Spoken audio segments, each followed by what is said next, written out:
What's up, Chris? How's it going? Yeah. No, this I guess the past 2 weeks have been very, very busy with work. Still this week as well. It's making it difficult to stream in the evenings as well. But yeah, no, I just want to at least get my morning ones in.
Playing that wrong.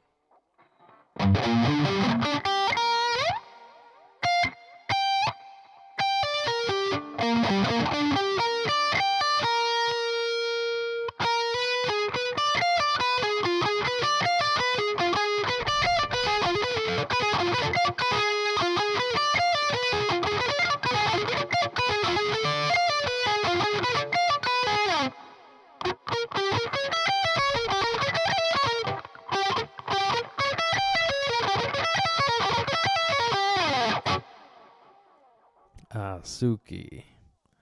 Nee, dit gaan goed hierso. Ja, hoop jy het lekker geslaap. En ja, hoe gaan het met die bankwerk? How's it going, Suki? It's going well with me and you? And indeed to Witcher 3, Novigrad. Oh, yes. Dandelion. Speak to all his lovers. Yeah, I think you'll have to speak to Priscilla and there's a couple of them you're going to have to speak to. Oh, Brick and Dandelion. But, yeah. No, I think there's still a bunch of quests you can do in Velen. There's a lot of them. Yeah, Novigrad. Yeah, there's this. Just avoid the elvish blacksmith that says he's going to make you the best sword in the world after you do one ridiculously difficult quest. And it's just like, it's stupid. Like it's such a crappy weapon. And the quest is so much more difficult. So just avoid that one. Ugh. I mean, you can do it, but don't like prioritize it. Finish all the secondary and Witcher contracts in Velen. Ah, sick. So the Bloody Baron. Did you also, did you find Kira Metz as well? I believe she has quite a long quest line as well with that. I don't know if it's later or also in the beginning.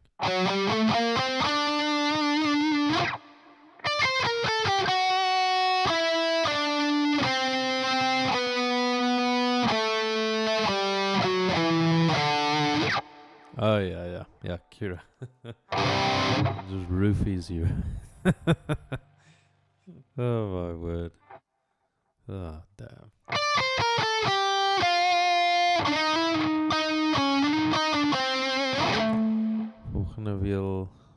Doen one beter.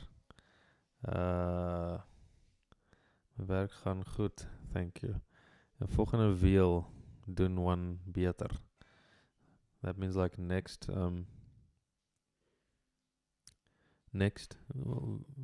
wheel does one better. I'm not sure what you mean by next wheel. Your work is going well. Ah, good, Suki. Very good to hear. So I speak English when I'm drunk.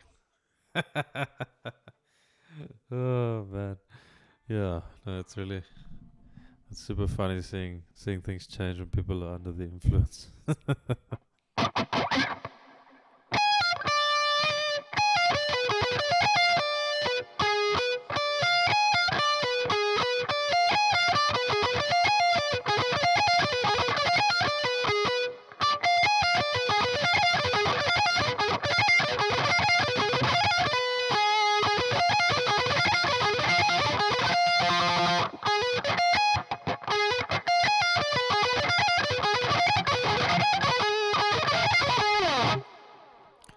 So you shall. Oh my word, that's terrifying.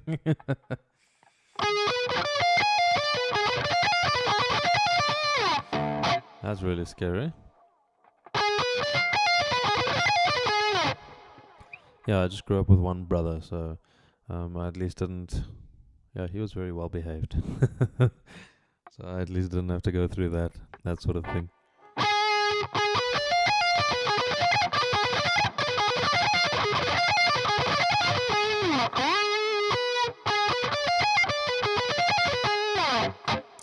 Being only child has benefits. I mean, you have the exclusive attention of the parents, and I mean, extra gifts and stuff. But there's also the downside. You don't really have that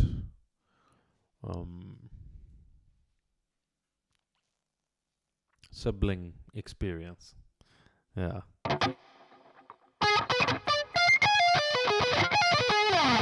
A sibling brother, but this gremlin who I'm talking about is a cousin. Oh man.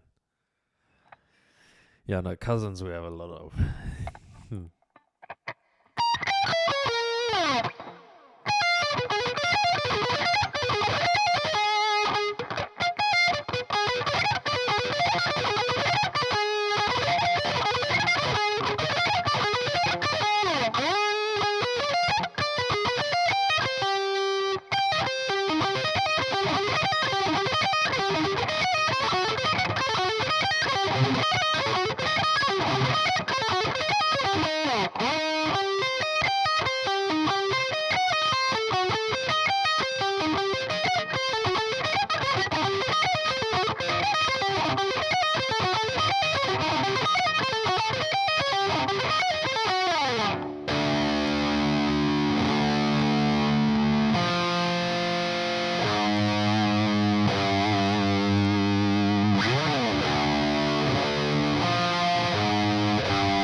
Oh, Suki, pushing me right now. Man. And you say in this economy, I'm glad you never had so much. Oh yeah, no, there are benefits. Yes, pay rent which costs 1,700. That's ridiculous. That's like, dude. I think that's more than double of what my rent is over here. Like, it's insane. Ugh. And able to stream the DAW output in audio. So like mind game. So the way this works is I have a specific audio interface. So it has a loopback function. So I'm not streaming through a DAW. I have the standalone Neuraldsp app that's running, and then I have this loopback function that's outputting the exact audio that I'm hearing to OBS as a microphone input. So I'm using the loopback audio of the Audient Evo 4 audio interface. There are different ways you can do this, but it's very difficult. Like I haven't found a integrated way of doing this other than having a hardware thing that does it for us. So yeah, it's just much easier this way. But yeah, it's been something I wanted to do for years, just output the exact audio that I'm hearing. So I think you can also try just adding in your audio mixer or something. Let me see if I can do that. Yeah. Or no, by sources. So you add a source. Maybe it'll be audio output capture, and then maybe you can find your DAW.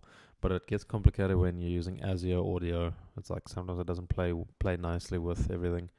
But don't worry, I've been through the struggle. Oh goodness. And this is £325 for one tier 1 city. I was like, yeah, India will be much cheaper. Yeah, like it's really proportional. Like the percentage that people spend on rent will be sort of a percentage of their income, and it's pretty much the same everywhere in every country. Like, I mean, in America you might earn more, but you pay more for certain things. In India you earn less, but you also pay less. So there are certain crossovers. World Cup 2026. Oh, Mr. Doroteo, Metallica into Sandman. Yes, you're right. Thank you. I'll check if your interface has a loopback feature. Sorry. Yeah, just have a look at that. That is the only way I've been able to get this thing done properly. Like I've struggled every other way, but this seemed to have worked nicely. And it's not a struggle to set it up once it works. So yeah.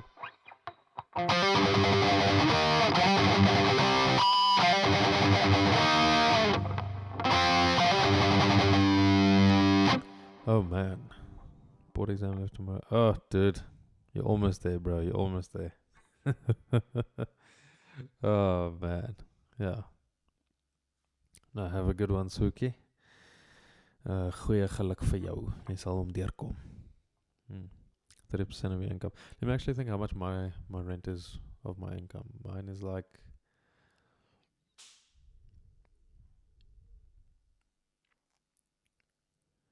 it's also like it's between 30 and 40% of mine as well. Like pretty much between 30 and 40.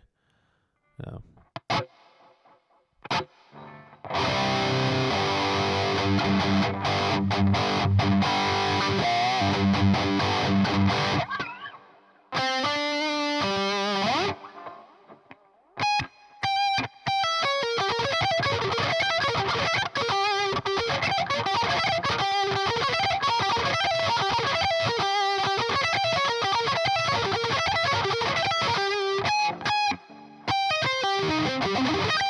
Who are you gonna cheer for, Mr. Garcia? Who are you gonna cheer for in the soccer, the FIFA World Cup?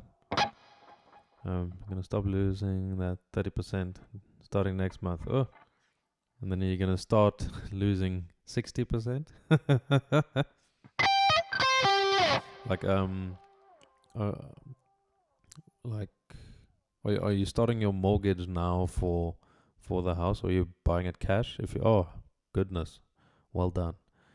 But yeah, and then you can start enjoying rates and taxes. Oh, lovely.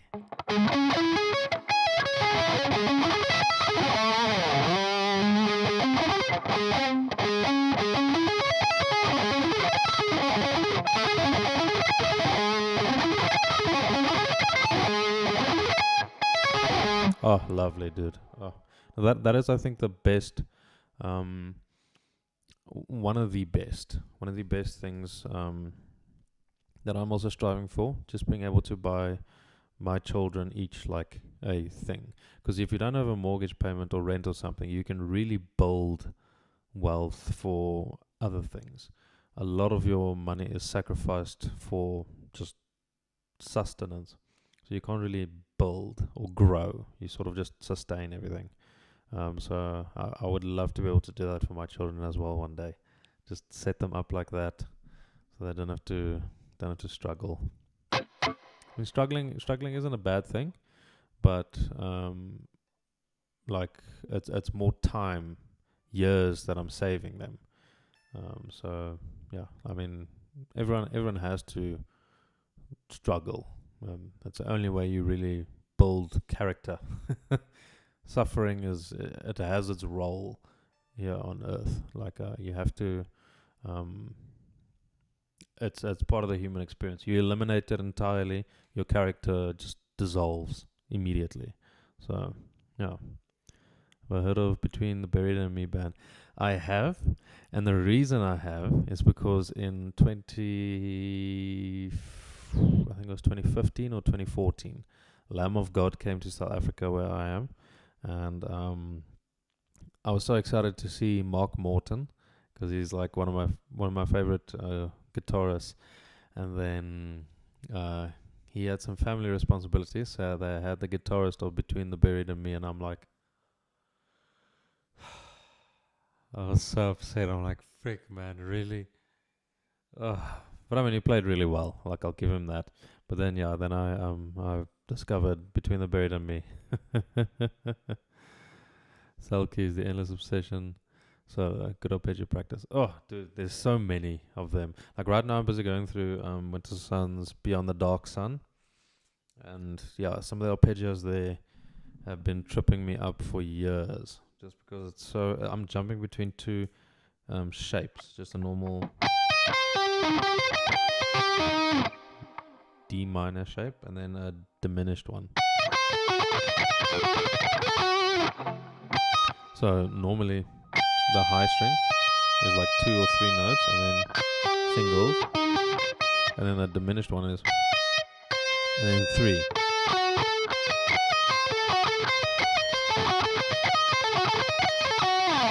So this break in my pattern is such a difficult thing to just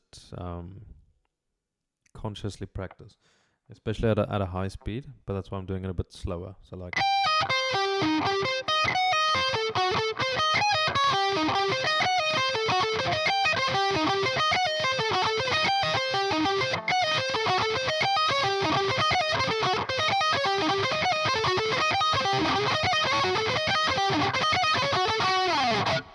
Yeah, Doroteo, you've probably met all the members of the band.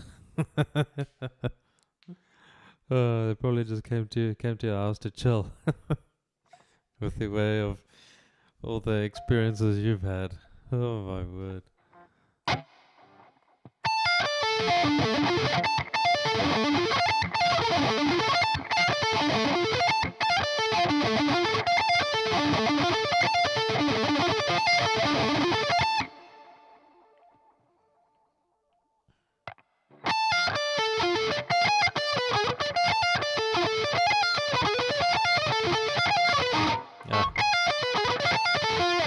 Generation X.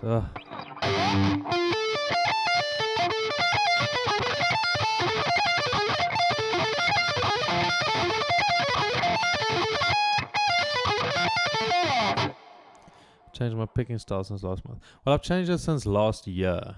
I think like I've adapted my picking style a little bit. Just instead of playing with an open grip like this,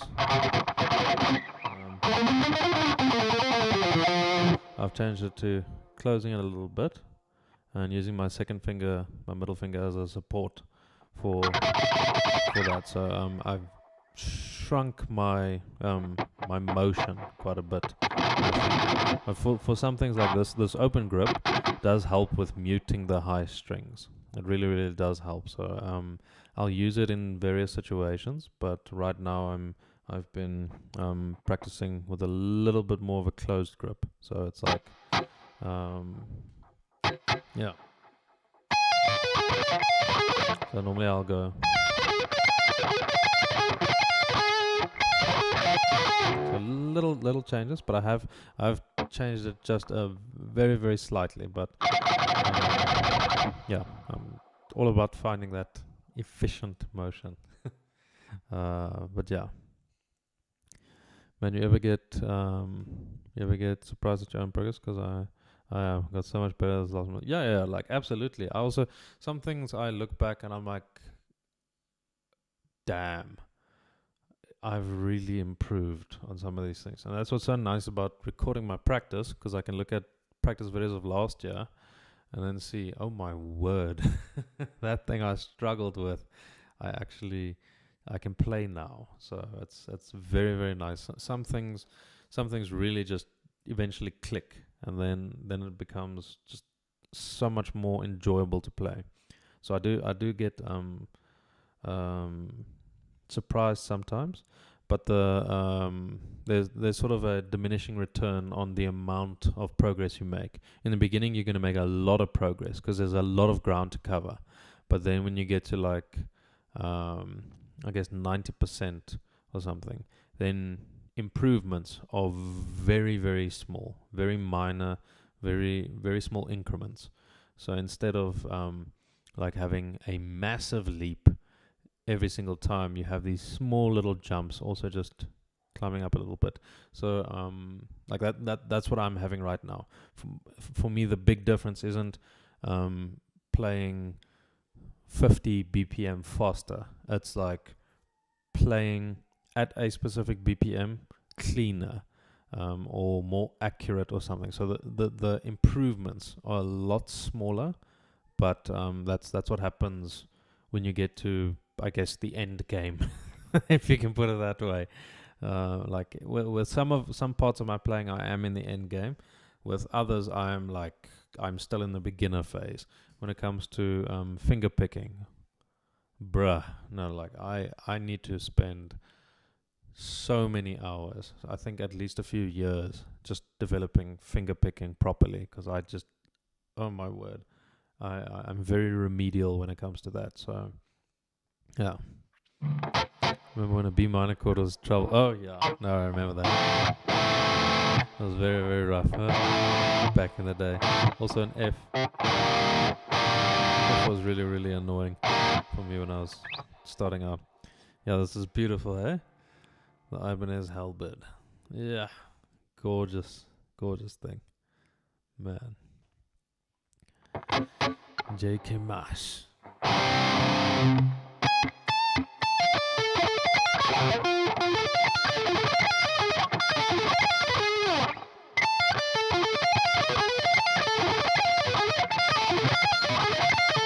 So right now, I mean, this is fast, but the things I'm trying to improve on is changing between the two shapes, and then not desynchronizing when I get to a certain note. And then there are certain patterns, and sometimes I let the G string ring out when I'm doing the diminished arpeggio.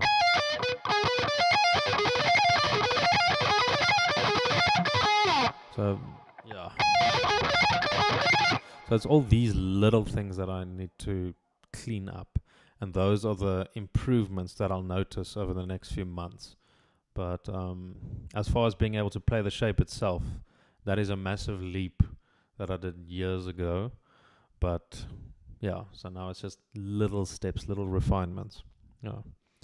Is this similar to Slash's red guitar? Slash's red one is, I think, a BC Rich Mockingbird, and it's like it's not really the same.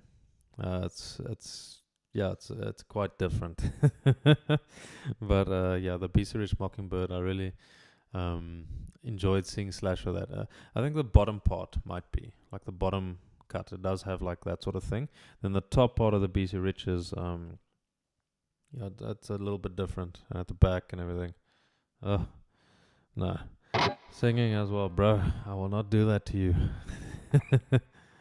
Yeah, Slash plays primarily Gibson, but there was this phase, I think, with their second album with Guns N' Roses, where he played a red BC Rich Mockingbird.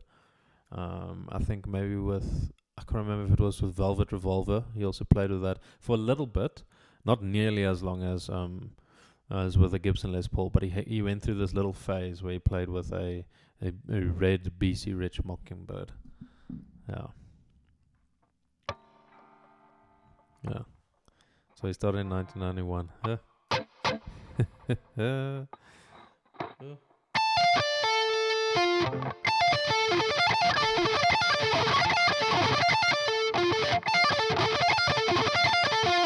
Like with this arpeggio, the main thing I'm trying to develop is economy picking in conjunction with alternate picking. So I go economy, and then before the turnaround, I'm going to do a wrist alternate picking thing, outside picking. And then it's economy all the way. And then again.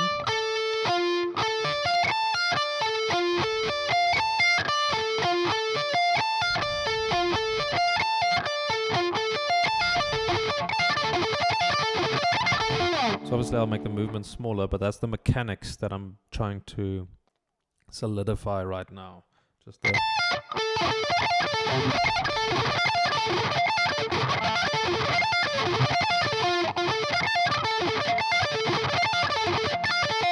it seems to be the most efficient method for this, just because that turnaround, I don't want to rely on my entire shoulder for that, and I don't want to also just sweep like this, like that's because the angle of me picking is going to be like this at those upper echelons.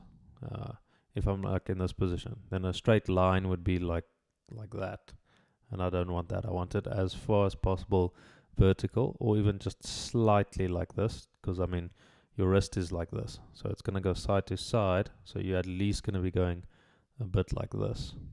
But I don't want to have that angle be so extreme that the pick spends more time touching the string than it needs to in order to clear the string. So very, very minor details, but man, yeah, they do make a difference at higher speeds. Yes, môre Richard, hoe gaan dit?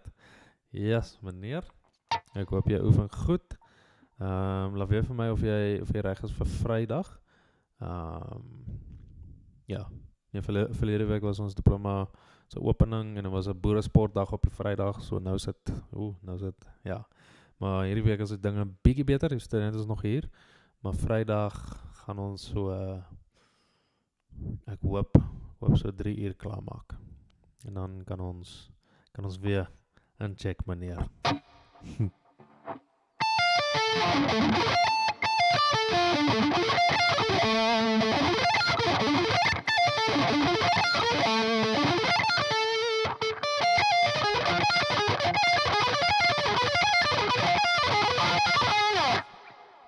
And mind games, also another thing that I've been working on is holding the pick a bit tighter when I'm doing certain alternate picking runs. It has made significant difference for me in that the tighter I hold the pick, the less drag there is on it. So by drag, I mean like my wrist is going to be picking a note, and then if the pick isn't tight enough, or if I'm not holding it tight enough, or the material is too flexible, then I'm going to reach the point where the note should already be picked, but the pick is going to be lagging like that. And then although my wrist is calibrated to play a note when it's at a specific position, because the pick is lagging behind, it's not going to be on time, and as a result I'm going to be compensating either with my left hand or my wrist, which is a very, very bad thing to do. So when I'm doing fast alternate picking runs, I hold the pick a little bit tighter, and yeah, that seemed to have made a massive difference with some of these really fast runs like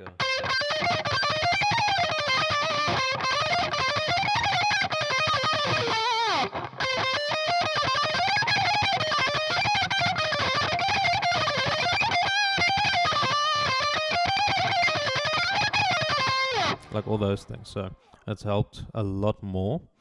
And yeah, so is that Mockingbird still available to buy? Probably. I think if you look at BC Rich guitars, they might be. It should be there. Yeah. I also tried thick picks as well. I have. The problem is it's a dual problem. Like you can have a thick pick, but if you don't hold it tight enough, although the pick won't be bending itself, the grip is going to allow the pick to bend like this, to drag along the string. So although the pick itself isn't bending, the grip is allowing the freedom of bending in various directions or changing angle in various directions, which I don't want. So I have 2mm picks here. My favorite is a 1mm pick.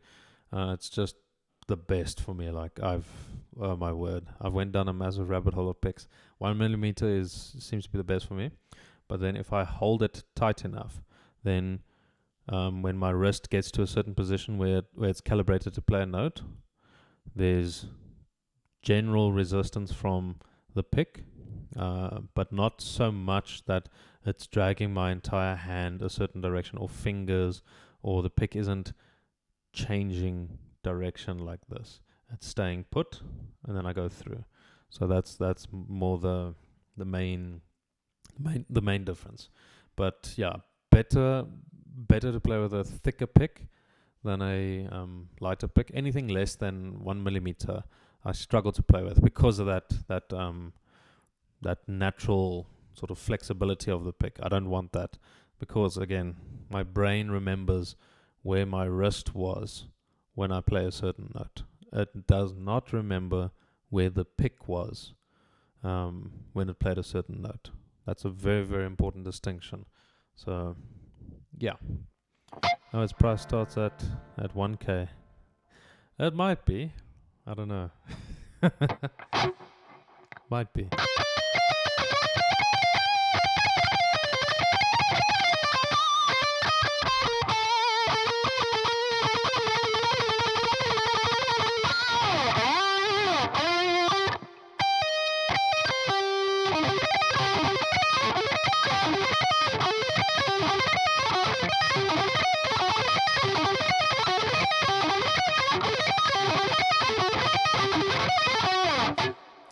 Well, now I know what that 30% is going to go for. Oh, man. Oh, isn't that just perfect human nature? Like you solve one problem, cause another one. Well, I mean, at least it might only be 1 month, so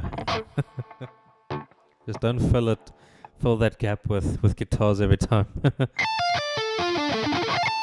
Possibility for a 10-second riff request, sure.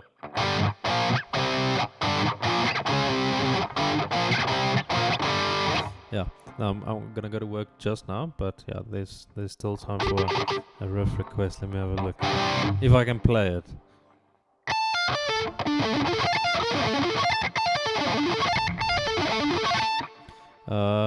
Yes, my phone is on die ander kamer. Hy charge nou. Weet jy wat dit was? Ek kan nie onthou nie.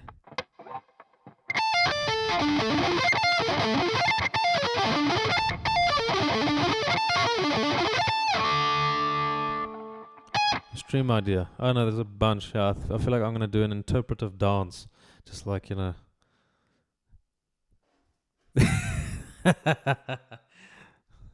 Oh man. But alright, yeah, no, let me know.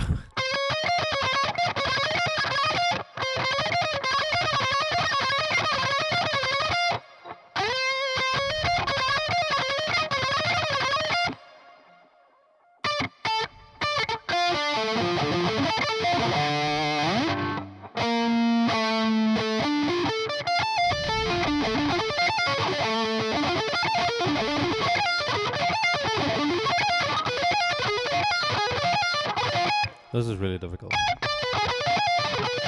From the right hand.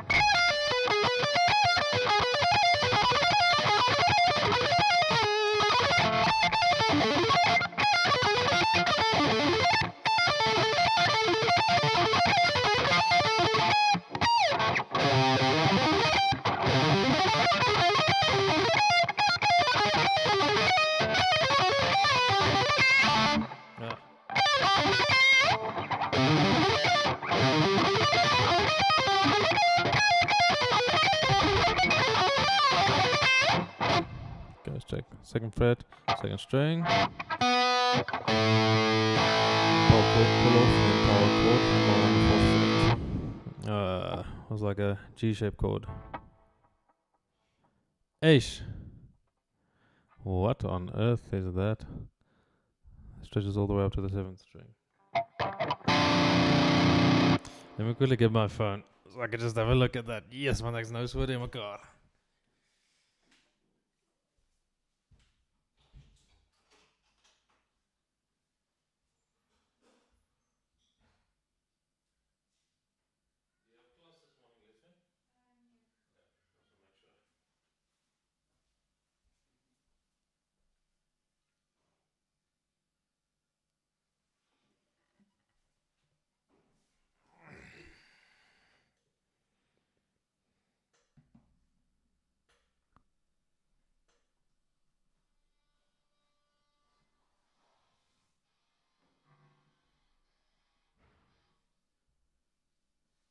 What?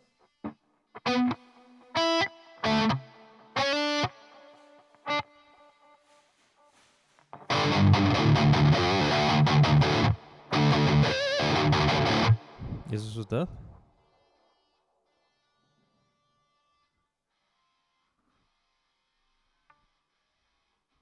Yes. Sakadang. So.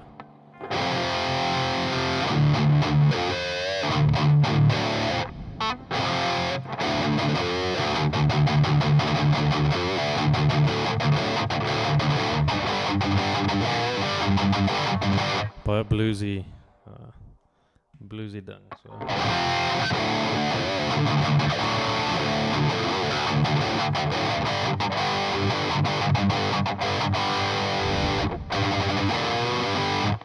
Daai chord en toe soos 'n gallop.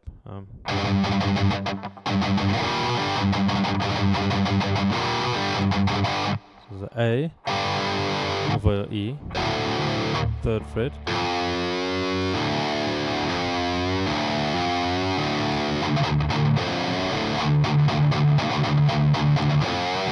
But it's not a specific riff, like it's just, I guess, my go-to thing, but I don't think it exists in a song somewhere. It's just something I tend to do because it's in a 12-bar blues format, so like.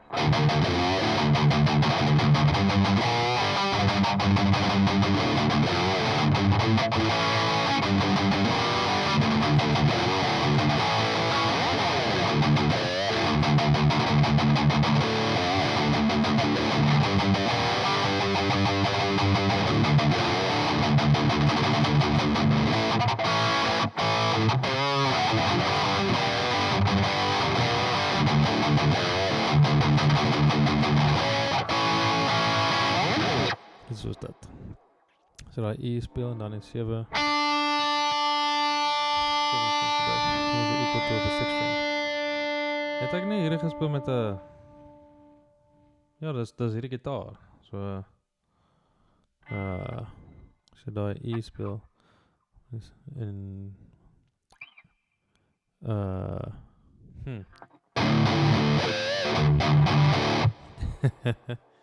So this is just we're tuning. This is in D standard.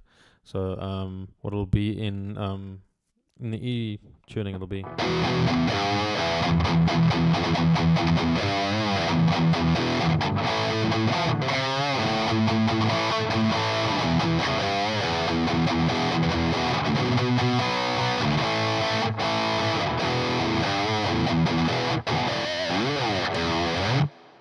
But yeah.